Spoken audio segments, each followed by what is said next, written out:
So I would love to talk about a vibration I'm carrying, which I know is not serving me. And I would like to talk about something that I keep looking at that sucks when I do it. Exactly, yes. Is there a deeper question here? Like, why would I do that to myself? Momentum. Yes. The law of attraction.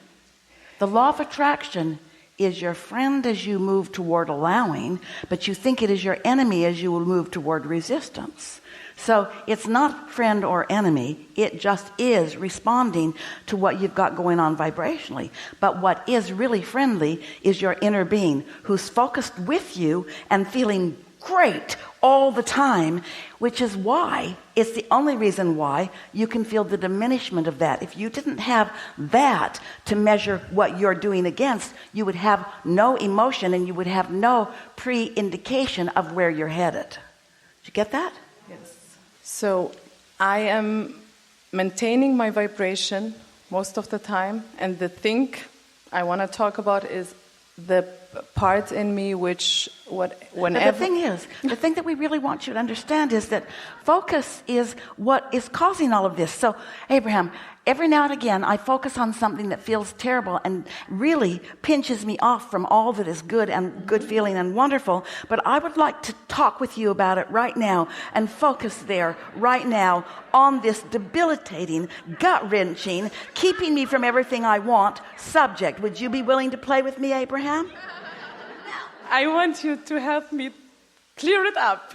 That's what I want. Don't clear it up. Look away. Because what makes something get bigger is attention to it. There's no such thing as no. There's no such thing as shrinking something you don't want. When you're looking at it, it's expanding. It's getting bigger.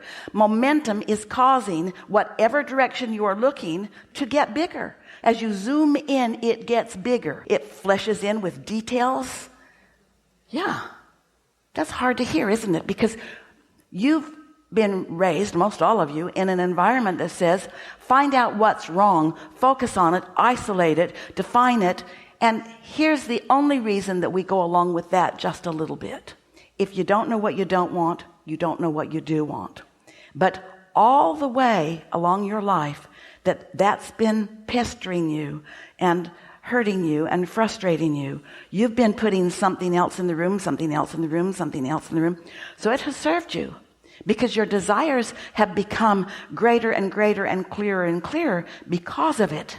But you want to focus on what, knowing that you don't want that, has caused.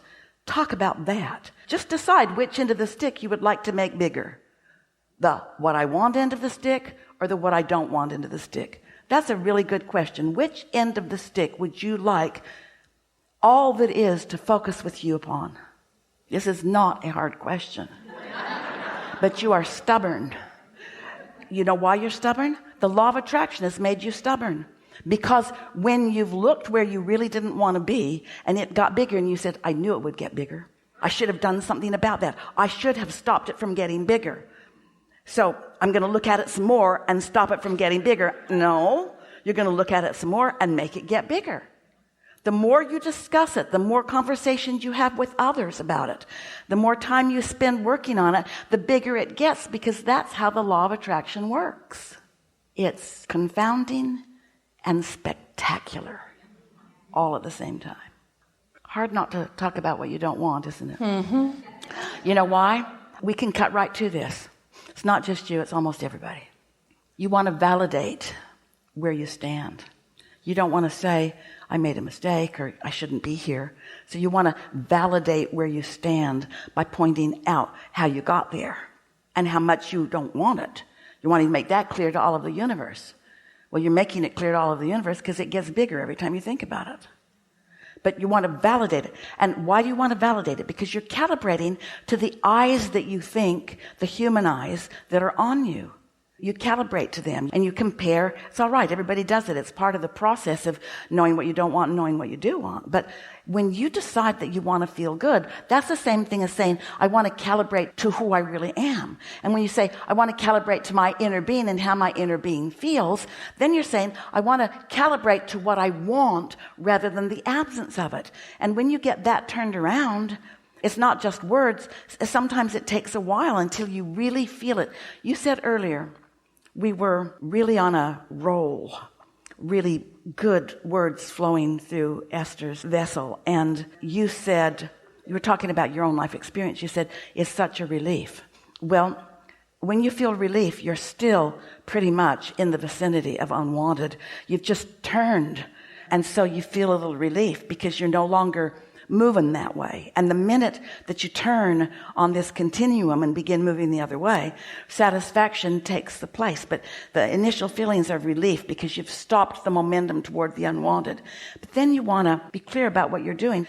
Esther was having a conversation with someone recently who was really wanting to work through something. And she would get clear and then revert to the old dialogue, the old stories, the old way of telling it. Because there was more momentum there. And Esther didn't fault this person at all because Esther knows how that goes. Whatever has the most momentum is going to take you there. Whatever has the most momentum is going to take you there. If you know more clearly what you do not want, you will go there. But you don't have to stay focused on it.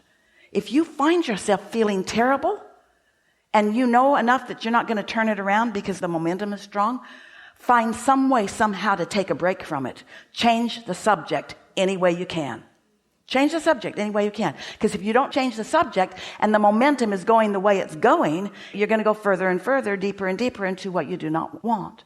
So sometimes you change the subject by taking a walk or by taking a nap or by meditating or by just changing the subject. Esther goes shopping. She calls it retail therapy. Just take her to a place where they have pretty things, where she can focus. Doesn't matter if it's rugs, furniture, art, jewelry, clothing. Doesn't matter what purses, sunglasses. Doesn't matter what it is. Take her to a place where there are things that she likes to look at, that she has the wherewithal in her purse right now to have. It stops momentum. We're not saying you should do that. We're saying you should do something. Esther's just found that to be the best for herself. That's her story, and she's sticking to it. When she tells people that she loves, she's going shopping, they say, oh, what's wrong? Not really. They usually say, can I come too? Can I come too? So we're happy to change the subject with you, but we will not talk with you about that thing that you do not want to activate into. The whole audience leaves. Give me my money back. Abraham's not going to help me with my problem. Can you help me make peace with that subject? No. No. Okay. Accepting that subject? Never. Why would you accept a gut-wrenching thing? Okay, I've decided to accept that I do not have the ability to not look at it. And I accept that I will always feel like crap when I do. And I accept that I have no discipline or no ability to look away from it. No, we won't help you with that. We'll help you with all of the other many points of wonderful things about your life. Or we'll send a beam to your brain so you can't think of anything. Oh, wait, we can't do that. There's no assertion. There's no assertion. We can just know what we know. Like your inner being knows what your inner being knows about who you are and what you want. You see, you know why you feel bad? You know why this is such an issue? Because your inner being behaves just like we do. When you focus there, your inner being doesn't, and what you're feeling is a separation between you and your inner being. So you're saying, inner being, I'm feeling separated. Will you come here and talk about this terrible thing with me? Your inner being is silent. Your inner being doesn't even hear that request. The only reason that we can hear it is because we've got Esther and she's translating for us. She's a bridge. You are your own bridge. I love that. Thank you for making me even stronger and stronger. So, Well, you know what to do. You're really good at it. You're really good at it. People often say, everything in my life's good. There's just this one thing. yes.